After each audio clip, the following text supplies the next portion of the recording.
అందరికీ praise the lord. ఈ వీడియోలో టాపిక్ ఏంటంటే పరిశుద్ధాత్మ బాప్తిస్మము అంటే ఏమిటి? మనలో చాలామందికి ఉన్న ప్రశ్న. నీటిలో బాప్తిస్మం గురించి అయితే తెలుసు, తీసుకున్నాం. మరి పరిశుద్ధాత్మ బాప్తిస్మం కావాలంటే మళ్ళీ బాప్తిస్మం తీసుకోవాలా? ఇలా చాలామందిలో డౌట్స్ ఉన్నాయి. ఇక టాపిక్లోకి వద్దాం. పరిశుద్ధాత్మ బాప్తిస్మము, నీళ్ళలోని బాప్తిస్మము, అగ్నితో బాప్తిస్మము ఇవన్నీ బైబిల్లో చదివాం, చూసాం.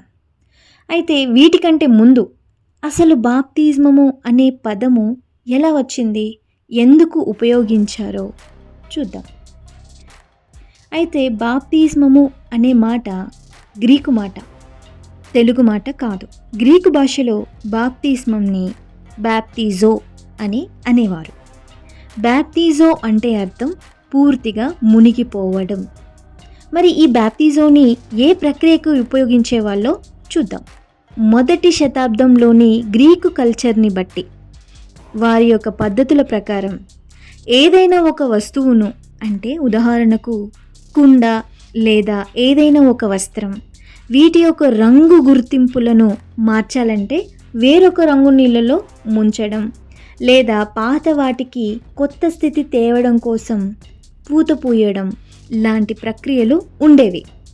ఒక వస్త్రాన్ని వేరొక రంగు నీళ్ళలో ముంచి తీసినప్పుడు ఆ వస్త్రం యొక్క పాత గుర్తింపు రంగు గతించి నూతన గుర్తింపు ఎలా పొందుకుంటుందో అది చూపించడానికి, అలాగే ఒక వ్యక్తిని నీటిలో బాప్తిస్మం పొందిన తరువాత తన పాత గుర్తింపు మారి క్రైస్తవుడిగా, క్రైస్తవురాలిగా, పరలోక సంబంధిగా నూతన పరచబడతాడు అని ఈ సంగతి తెలియజేయడం కోసం ఒక పరలోక సంబంధమైన లోతైన విషయాన్ని వివరించడానికి ఈ బ్యాప్తిజో అనే మాటని వాడవలసి వచ్చింది. వారికి బాగా అర్థమైన లేదా అందుబాటులో ఉన్న ఈ ప్రక్రియలు, అంటే ఈ ప్రక్రియలు చేసేవారు కాబట్టి ఈ బ్యాప్తిజో అనే మాట ఉపయోగించాల్సి వచ్చింది. అంటే ఎలా? వస్తువుని లేదా వస్త్రాన్ని నూతనపరిచే విధానం, అదే బాప్తిజో. మనకేం తెలుసు? నీళ్ళలో ముంచి తీయడం దాన్ని బాప్తిస్మం అని అంటాము, చూసాము కూడా. అయితే వారు కంప్లీట్గా బాప్తిస్మా ఎన్హైడెటీ అని అనేవారు. అంటే అర్థం నీళ్ళలో పూర్తిగా మునిగిపోవడం అని. దీంట్లో మనం గ్రహించాల్సిందేంటి? బాప్తిస్మం పొందిన తర్వాత నూతన పరచబడిన వాడిగా జీవించాలి. అంటే పరలోక సంబంధిగా, క్రైస్తవుడిగా, క్రైస్తవరాలిగా, సింపుల్గా చెప్పాలంటే క్రీస్తు సంబంధులుగా జీవించాలి అని. ఇకపై పాత జీవిత గుర్తింపులతో కాక నూతన పరచబడిన వారముగా సిద్ధమవ్వాలి. దేవుడు కూడా చెప్తున్న మాట ఏంటంటే పాతవి గతించెను, సమస్తము నూతనమాయను అని. అంటే బాప్తిస్మము పొందిన వ్యక్తిని దేవుడు ఎలా చూస్తున్నాడు? పరలోక సంబంధిగానే చూస్తున్నాడు. మన జీవితం కూడా క్రీస్తు సంబంధులుగానే బాప్తిస్మం తీసుకున్న తర్వాత ఉండాలి అని స్పష్టంగా తెలియజేస్తున్నాడు. ఇకపై పాత జీవిత గుర్తింపులతో కాక నూతనపరచబడిన వారముగా సిద్ధమవ్వాలి అని. అయితే చాలామందిలో కొన్ని అపోహలున్నాయి. వారు విన్న వాటిని బట్టి కావచ్చు, లేదా ఆచారబద్ధకంగా చూసిన వాటిని బట్టి కావచ్చు.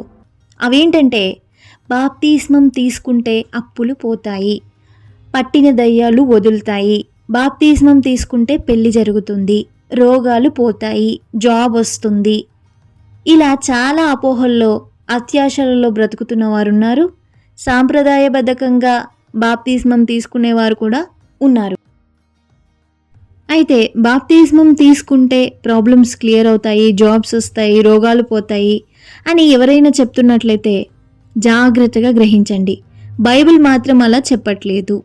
ఒకవేళ మీలో ఎవరికైనా బాప్తిస్మం తీసుకుంటే జాబ్ వచ్చింది, రోగాలు తగ్గాయి, అప్పులు పోయాయి అనేవారు ఉన్నట్లయితే వారు గ్రహించాల్సింది ఏంటి అంటే ఇవన్నీ కూడా మీ విశ్వాసాన్ని బట్టి జరిగాయి అని. మీరు బాప్తిస్మం తీసుకుంటేనే మీకు ఈ లాభము అని చెప్పి బైబిల్ చెప్పట్లేదు. ఈ వీడియోలోని సంగతులు ఎవరిని కించపరచడానికి కాదని గ్రహించండి. పరిశుద్ధాత్మ బాప్తిస్మం అంటే ఏంటి అని స్టార్ట్ చేసి ఇంకేదో టాపిక్ చెప్పిందని అనుకోవద్దు. బాప్తిస్మము అంటే ఏంటో తెలియడం కోసం పూర్తిగా నేను వివరించడానికి ప్రయత్నించాను. పార్ట్ 2గా మరొక వీడియో 2 డేస్లో నేను అప్లోడ్ చేస్తాను. Thank you.